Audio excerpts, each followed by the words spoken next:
Sembako untuk dah bagikan kepada fakir-fakir miskin. Nyo yang kali mubuh. Kurang bawang kupon. Lobo. Ya.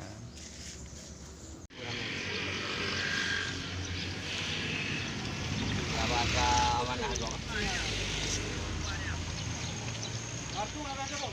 Cabut.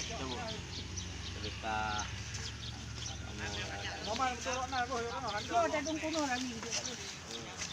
nak.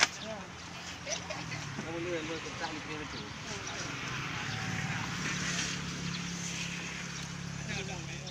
Inilah yang Pak tamak ya boleh. Ja.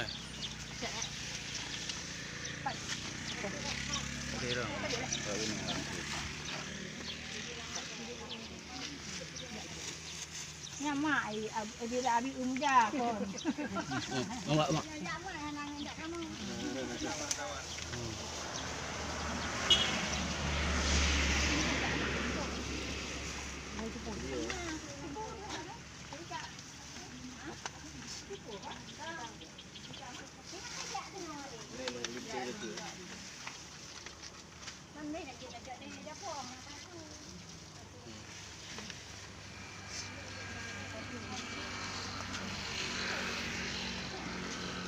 Wakili ko duma.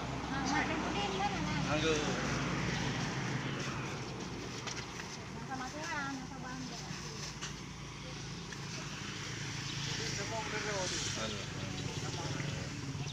Udin agam balik.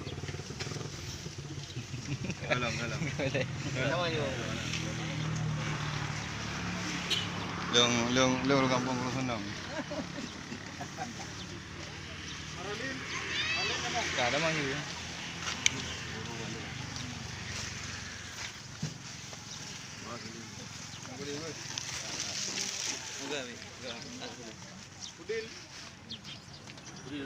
Aku din.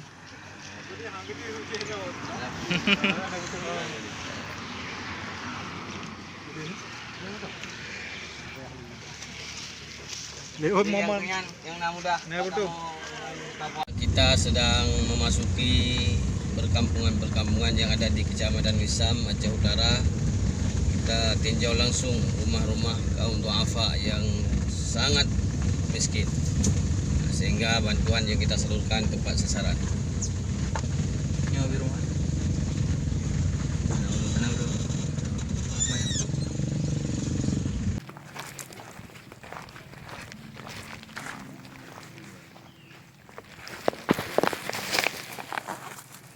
Nanti Video. kami sedekah, kamu dari Bang Jalulin ke keluarga miskin.